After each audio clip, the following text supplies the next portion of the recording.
And welcome to SPM IS Academy. Today we will analyze important newspaper articles of 11th August 2021. Please note you can download the PDF version of today's newspaper analysis by clicking the link given in the comment section. You can also download July 2021 magazine from our website spmisacademy.com.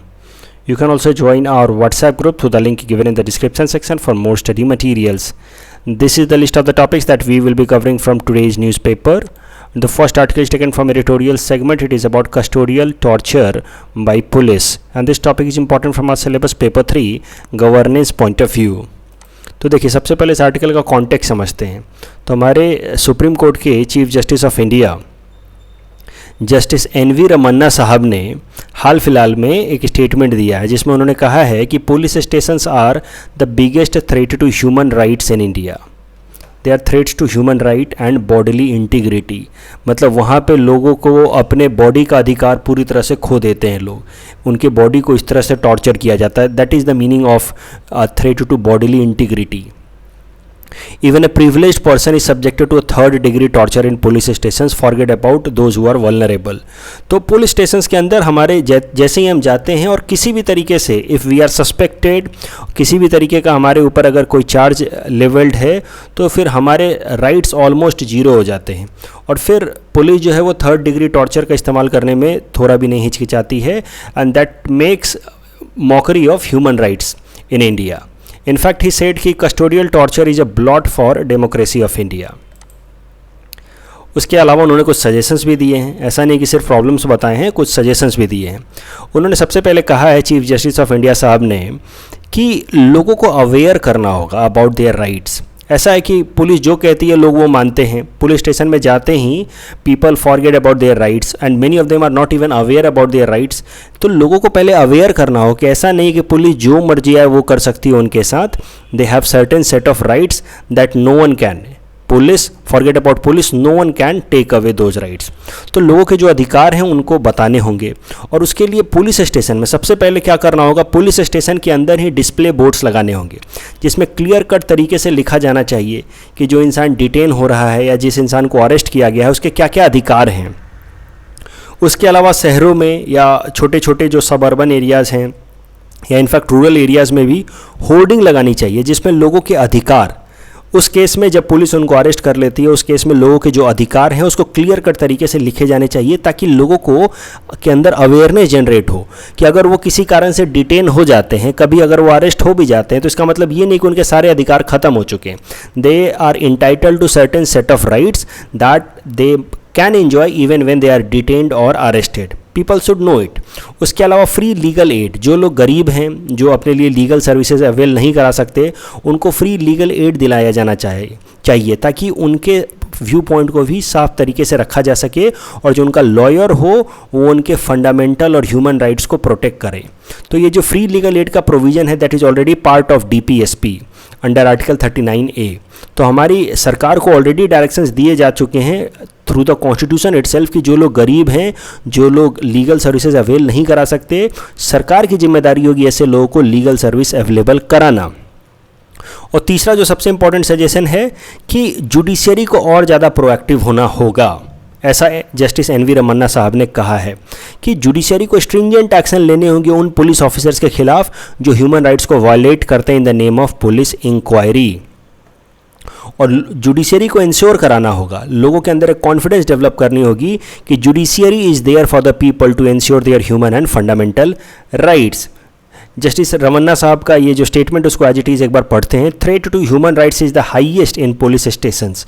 Custodial torture and other police atrocities are problems which still prevail in our society. In spite of constitutional declarations and guarantees, lack of effective legal representation at police station is a huge detriment to arrested or detained. तो सारे नियम कानून होने के बावजूद भी, constitutional rights हैं, legal rights हैं, उसके बावजूद भी पुलिस स्टेशन के अंदर कोई लीगल व्यू पॉइंट को रखने वाला ना होने के कारण पुलिस अपनी मनमानी करती है. मतलब बहुत सारे लोग अपना लॉयर अफोर्ड नहीं कर पाते या लॉयर रखते नहीं हैं क्योंकि उनको पता नहीं उनके राइट्स के बारे में और पुलिस फिर अपनी मनमानी करती है.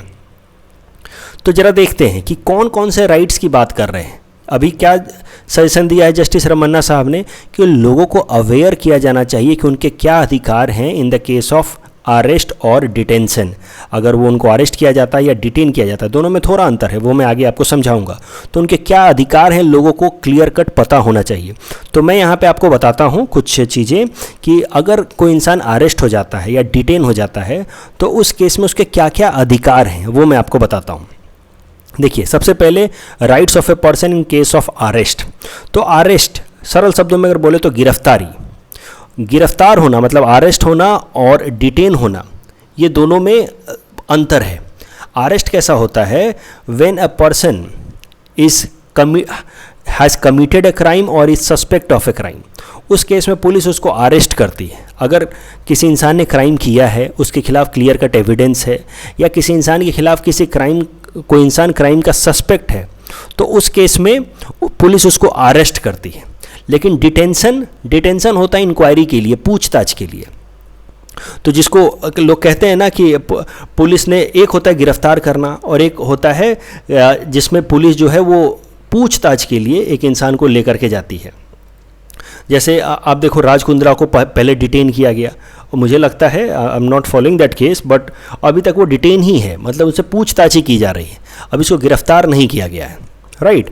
तो जब क्राइम प्रूफ हो जाता है या एलिगेशंस क्लियर कट इस्टेब्लिश कर दिए जाते हैं, उस केस में उस इंसान को अरेस्ट कर लिया जाता है। तो अगर किसी इंसान को अरेस्ट किया जा रहा है तो उसके भी अलग अलग तरीके हैं अरेस्ट होने के। देखो, अगर कोई इंसान क्राइम करता है तो there are two kinds of cases. पहला है cognizable offence. Cognizable offence is also non bailable. Non bailable का मतलब ये नहीं कि इसमें बेल मिल ही नहीं सकती। नॉन बेलेबल का मतलब है कि आपको बेल लेने के लिए मजिस्ट्रेट ऑफिस जाना होगा और मजिस्ट्रेट ऑफिस से ही आपको बेल मिल सकता है कॉग्निजेबल ऑफेंस में। कॉग्निजेबल ऑफेंस में वो सारे ऑफेंस होते हैं जो that are serious in nature, like murder, rape, डकैती, ETC। कॉग्निजेबल ऑफेंस के केस में भी there are certain rights available to the people. वो राइट्स को जानना जरूरी है। Rights guaranteed under article CRPC 354 कि police must register an FIR before arresting a person. तो भाई, अगर कोई इंसान अरेस्ट हो रहा है तो एक FIR जरूर रजिस्टर होनी चाहिए। इससे सबसे बड़ा फ़ायदा क्या हो जाता है उस इंसान को जो अरेस्ट हो रहा है, कि पुलिस उसको पीट नहीं सकती और उसको बहुत ज़्यादा हरास नहीं कर सकती। अदरवाइज़ पुलिस वाले करते क्या हैं कि FIR रजिस्टर ही नहीं करते, तो उनके हिसाब से सरकारी पेपर पे तो वो इंसान अरेस्टेड है नहीं, उसको खूब पीटते हैं जेल में ले जा कर के, और अगर वो मर गया तो ले जा कर के कहीं उसको ऐसे डिस्पोज कर देंगे। तो FIR बहुत बार ऐसा होता है कि जो इस तरह के पुलिस ऑफिसर्स होते हैं, एरोगेंट पुलिस ऑफिसर्स, वो FIR रजिस्टर नहीं करते हैं जानबूझ करके, कि कोई हिसाब किताब ही नहीं होगा, कोई सरकारी हिसाब किताब नहीं होगा कि ये इंसान को हम पुलिस स्टेशन लेकर के आए थे, और खूब पीटेंगे, खूब हरास करेंगे, और वो उस टाइम में एक्सेप्ट कर लेगा कि हाँ सर मैंने ये क्राइम किया था। बहुत बार तो लोग वो सभी क्राइम एक्सेप्ट कर लेते हैं जो उन्होंने नहीं किए होते हैं। तो अगर FIR रजिस्टर हो जाए तो कम से कम वो पुलिस वाला बाद में ये तो नहीं कह सकता है कि नहीं ये इंसान को तो हमारे जेल में आया ही नहीं, हमने तो इसको कुछ किया ही नहीं। तो FIR रजिस्टर करा जाना चाहिए इन case of cognizable offences under CRPC 354। लेकिन CRPC 151A कहता है कि police can arrest a person even without A warrant in cognizable offence. तो कॉग्निजेबल ऑफेंस अगर है, यानी कि कोई मान लीजिए आता है पुलिस स्टेशन में, कहता है सर मैंने देखा इस आदमी को मर्डर करते हुए, ये काम करते हुए, कोई सीरियस ऑफेंस करते हुए, तो उस केस में उसको अरेस्ट किया जा सकता है without a warrant from the magistrate office. तो उस केस में आप ये नहीं बोल सकते कि वारंट दिखाओ, ठीक है, आप ये नहीं कह सकते कि बताओ वारंट कहाँ है, क्योंकि अगर आप पे ऊपर कॉग्निजेबल ऑफेंस का कोई एलिगेशन है तो उस केस में वारंट के बिना भी आप अरेस्ट हो सकते हैं। जो नॉन कॉग्निजेबल ऑफेंसेस होते हैं, पेटी क्राइम्स, मारा मारी, थोड़ा बहुत छीना झपटी, जैसे कैसे अभी ये लखनऊ में हुआ है, ये एक लखनऊ में कैसे एक गर्ल प्रियदर्शनी ने एक कैब ड्राइवर को पीट दिया, राइट। तो इस तरह के जो केसेस होते हैं generally they are non cognizable offences. Non cognizable offences में FIR रजिस्टर करने की ज़रूरत नहीं होती है। उसमें क्या होता है, एक नॉन कॉग्निजेबल रिपोर्ट बनाई जाती है, and that non cognizable report NCR, it is not FIR। Non cognizable offences में FIR नहीं बनाई जाती, NCR बनाई जाती है, and that is submitted to the magistrate. और जो नॉन कॉग्निजेबल ऑफेंसेस होते हैं जनरली उसमें अरेस्ट नहीं होना चाहिए। Arrest is not done in non cognizable offences in general, लेकिन वो प्रोहिबिटेड नहीं है। नॉन कॉग्निजेबल ऑफेंसेस में भी अरेस्ट किया जा सकता है। अब जरा देखते हैं डिटेंशन।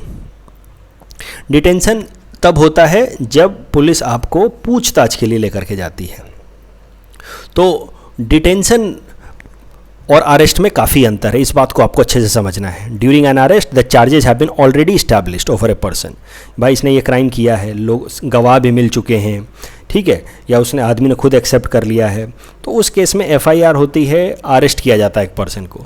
लेकिन detention is taking custody of a person for the sake of inquiry, तो पूछताछ के लिए जब पुलिस आपकी कस्टडी लेती है उसको कहा जाता है डिटेंशन। और सबसे ज़्यादा खतरा यही होता है डिटेंशन, अरेस्ट से भी ज़्यादा खतरनाक होता है डिटेंशन, क्योंकि अरेस्ट में तो मोर और लेस केस क्लियर है, गवाह मिल चुके होते हैं, एफआईआर कॉपी बन चुकी होती है, सब कुछ चार्जेस ऑलमोस्ट इस्टेब्लिश किए जा चुके होते हैं। तो अरेस्ट में फिर पुलिस जो है वो कुछ खास हरास नहीं करेगी, क्योंकि सब कुछ तो हो ही गया, इंक्वायरी हो चुकी है। लेकिन डिटेंशन में जब पूछताछ के लिए ले जाती है पुलिस, उस केस में बहुत ज़्यादा हरास कर सकती है। There maximum probability of human rights violation is in the case of detention.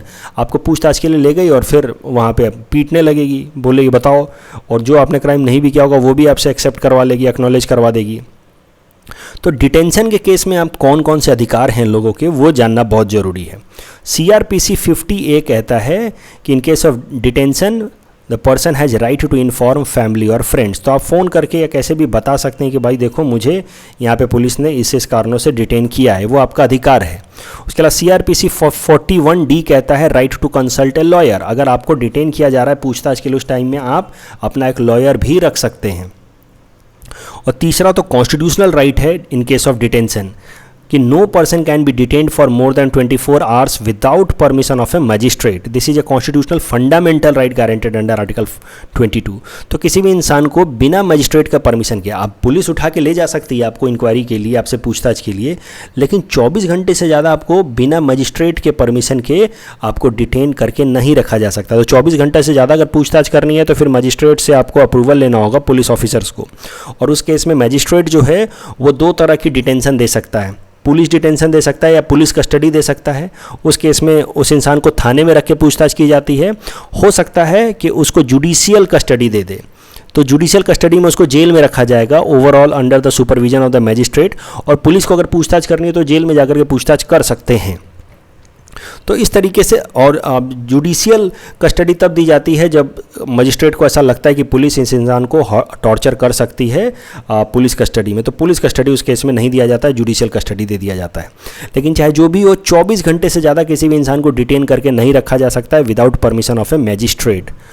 और ये जो प्रोविज़न है ये अगर वायलेट होता है कि किसी भी इंसान को मान लो डिटेन करके रख लिया, मैजिस्ट्रेट के सामने भी नहीं रख रहे हैं, उसे लगातार पूछताछ कर रहे हैं, उसको हरास कर रहे हैं, उस केस में if this provision is violated by the police, then उस केस में वो इंसान जिसके ये फंडामेंटल राइट वायलेट हो रहे हैं, उसके फैमिली मेम्बर्स या friends, they can file A writ petition of habeas corpus either in the supreme court और हाई कोर्ट। तो अब सीधा सीधा अगर पुलिस ऑफिसर्स 24 घंटे से ज़्यादा किसी भी आपके फैमिली या फ्रेंड को डिटेन करके रखते हैं बिना उसको मैजिस्ट्रेट के सामने रखे हुए, तो वो इलीगल डिटेंशन होगा। और उस केस में आप डायरेक्टली सुप्रीम कोर्ट में जा सकते हैं with habeas corpus writ petition या under article 32 which is a fundamental right, और you can go to high court जिस ज्यूरिडिक्शन में ये मैटर आता है under article 226 and you can file a habeas corpus writ petition in a high court. तो इस तरीके के इतने सारे अधिकार हैं in the case of detention और arrest by a police of a person. ये सारे अधिकार कम से कम लोगों को पता होना चाहिए। अगर मान लो गरीब आदमी है तो वो बोले कि सर मेरा अधिकार है कि मुझे एक लॉयर दिया जाए। अगर मान लीजिए आप लॉयर अफोर्ड कर सकते हैं तो आपको कहना है कि सर मेरा अधिकार है कि मेरा एक लॉयर मेरे साथ हो जब मेरे से इंक्वायरी हो रही है व्हेन आई एम डिटेन्ड। तो ये सब तरह के अधिकार और ये सब CRPC फंडामेंटल राइट्स अगर आपको पता हो तो पुलिस एट्रोसिटीज़ नहीं होंगी। और यही बोल रहे हैं जस्टिस NV रमन्ना साहब कि ये सारे अधिकार हर इंसान को पता होना चाहिए, तभी जाकर के पुलिस एट्रोसिटीज़ कम होंगी, तभी जाकर के जो 3rd डिग्री टॉर्चर होता है पुलिस स्टेशन में वो कम होगा और डेमोक्रेसी को बचाया जा सकेगा, ह्यूमन राइट्स को इंश्योर कराया जा सकेगा। The next article is taken from international segment. It is about global youth development index. This topic is at max important from prelims point of view, mains में नहीं आना चाहिए, छोटा सा टॉपिक है। A global youth development index is prepared by Commonwealth secretariat youth division. तो Commonwealth इसको का सेक्रेटेरिएट इसको पब्लिश करता है। It is an aggregate measurement of progress of youth in a particular country. जो सरकार एक पर्टिकुलर देश की वो यूथ को लेकर के कितने अच्छे पॉलिसीज़ बना रही है, यूथ के प्रोग्रेस के लिए कौन कौन सी पॉलिसी लेकर के आ रही है, उसके बेसिस पे अलग अलग कंट्रीज़ को रैंकिंग दी जाती है इन this global youth development index. इसमें दुनिया की 181 कंट्रीज़ को रैंकिंग दी जाती है और स्कोर दिया जाता है। और इसमें यूथ का जो डेफिनेशन लिया गया है, definition of youth in this global youth development index, that is between age group of 15 and 29।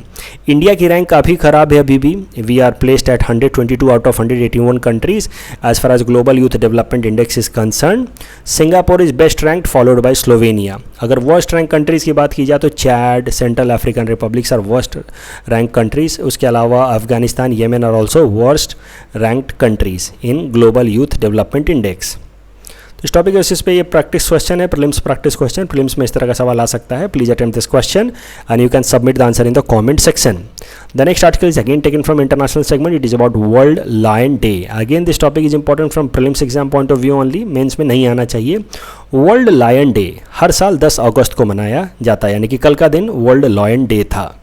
And this day is celebrated in order to raise awareness about lions.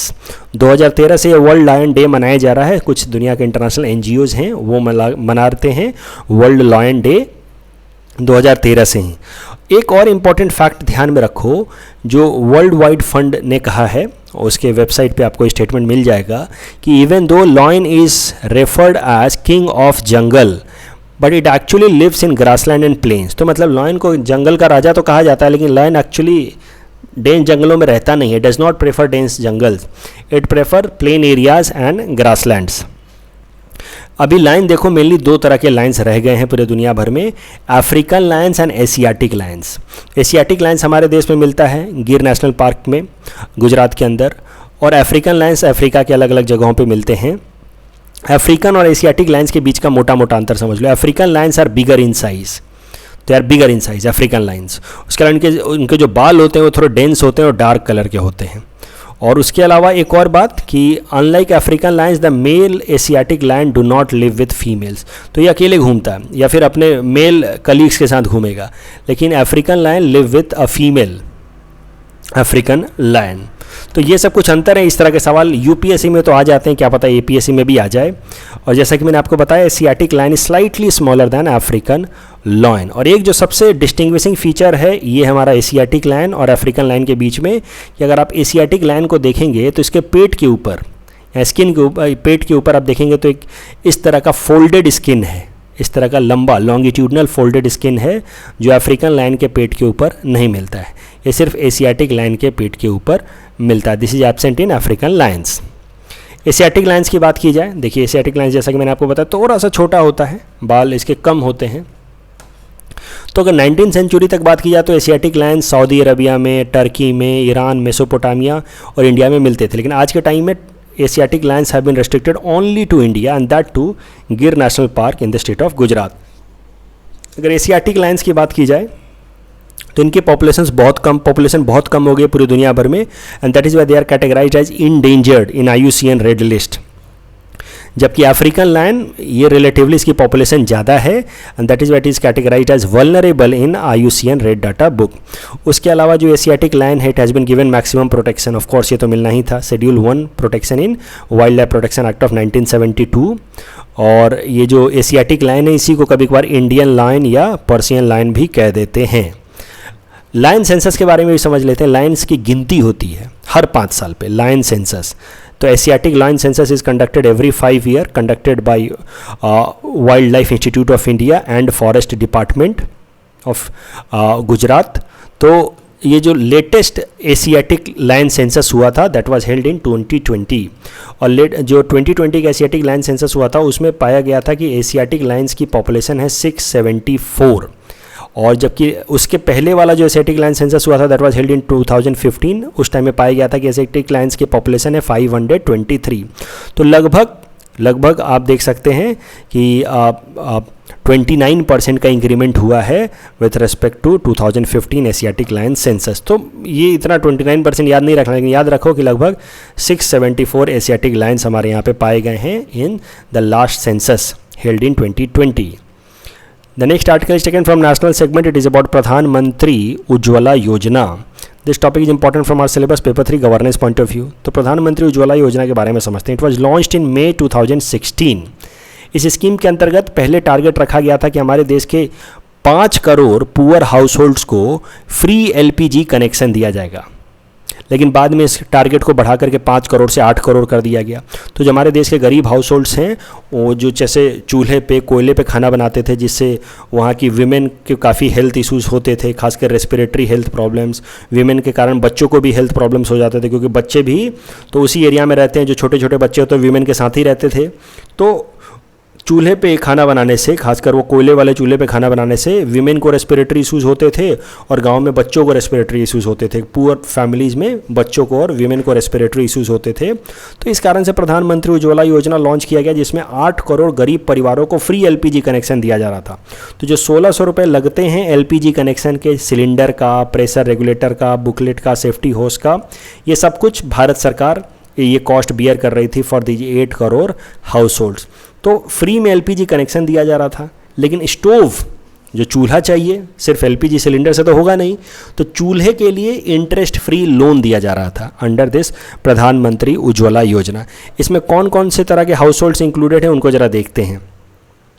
तो all SC/ST house hold beneficiaries of प्रधानमंत्री Awas Yojana of ग्रामीण area, Antyodaya अन्न योजना वाले beneficiaries, forest dwellers, most backward classes, T&X garden tribes, people residing in islands and people residing in river islands, all these categories of people have been given priority in this Pradhan Mantri Ujjwala Yojana as far as this 1600 rupees का provision is concerned कि free cylinder connection जो उनको दिया गया, plus stove के लिए जो उनको सब्सिडी दी गई है। ये इस तरह के सारे हाउस होल्ड्स को इसमें दिया गया है। करंट न्यूज़ बस ये है कि ये प्रधानमंत्री उज्ज्वला योजना को रीलॉन्च किया गया है, इसको एक्सटेंड किया गया है और इसको कहा जा रहा है प्रधानमंत्री उज्ज्वला योजना 2.0। इस प्रधानमंत्री उज्ज्वला योजना 2.0 में फोकस किया जाएगा ऑन द माइग्रेंट्स, कि मान लीजिए कोई एक इंसान है जो बिहार का है लेकिन रह रहा है गुजरात में, आसाम का है रह रहा है महाराष्ट्र में, तो वैसे लोगों को भी अब फ्री एलपीजी कनेक्शन मिल सके अंडर प्रधानमंत्री उज्ज्वला योजना। इसके लिए ये प्रधानमंत्री उज्ज्वला योजना 2.0 लॉन्च किया गया है। इसमें उस इंसान को बस अपना राशन कार्ड, एक एड्रेस प्रूफ और एक सेल्फ डिक्लेरेशन देना होगा। भले बिहार का ही क्यों ना हो राशन कार्ड, बिहार का ही एड्रेस प्रूफ क्यों ना हो, वो महाराष्ट्र में उसको देगा और उसको वहाँ पे ये एलपीजी कनेक्शन अंडर प्रधानमंत्री उज्ज्वला योजना मिल जाएगा। इस टॉपिक के बेसिस पे ये प्रैक्टिस क्वेश्चन हमने आपको दे रखा है। Please attempt this question and you can submit the answer in the comment section. The next article second from economy segment, it is about RBI to punish banks for no cash. तो देखिए, कई दफ़ा आप जब ATM जाते हैं तो आपको इस तरह का बोर्ड दिखता है कि नो कैश। इनफैक्ट मेरे साथ तो ऐसा 90% होता है, पता नहीं आपके साथ ऐसा होता है कि नहीं, कि 90% एटीएम्स में होता है नो कैश, राइट। इस तरह का डिस्प्ले लगा होता है, इसलिए कैश पे तो हमने डिपेंड करना ही बंद कर दिया। लेकिन अब आरबीआई एक नई पॉलिसी लेकर के आ रही है, scheme of penalty for non replacement of ATMs. तो अगर अब एटीएम्स के अंदर एक महीने में 10 घंटे से ज़्यादा किसी एटीएम में नो कैश रहा, किसी भी एटीएम में एक महीने में, पूरे महीने भर में 10 घंटे से ज़्यादा नो कैश रहा, तो उस पर्टिकुलर एटीएम चलाने वाले बैंक को 10,000 फाइन देना होगा। और इस तरह के मान लीजिए कि 2 एटीएम पे नो कैश रहा 10 घंटे से ज़्यादा, तो 20,000 फाइन देना होगा। तो पर एटीएम मशीन पे अगर 10 घंटे से ज़्यादा नो कैश होता है पूरे महीने भर में, तो बैंक को पर एटीएम मशीन पे 10,000 रुपये फाइन देने होंगे। और ये जो स्कीम है it will be applicable from 1 अक्टूबर 2021। तो उम्मीद है कि उसके बाद कम से कम ये बोर्ड कम देखने को मिले, क्योंकि बैंक्स पे लगेगा फ़ाइन जब ये नो कैश रखेंगे 10 घंटे से ज़्यादा इंटायर मंथ में, एक दिन में नहीं, पूरे महीने भर में। कल जो हमने प्रैक्टिस क्वेश्चन दिया था उसका आंसर देख लेते हैं। Agriculture commodities imported in India, which of the one has highest import in terms of value? Correct answer will be option D, vegetable oils. And which of the following statements are true about Model Tennessee law recently implemented? The law tends to bring transparency in the process of renting property across India. Absolutely correct. The law was recently passed by Union Parliament. It is wrong, क्योंकि land तो state subject है, इसलिए इस पर कानून नहीं बनाया था उन्होंने, एक मॉडल लॉ रिलीज किया था यूनियन कैबिनेट ने। It was not passed by the union parliament. So the correct answer will be option A, 1 only. That's all from our side for today. Thanks for watching.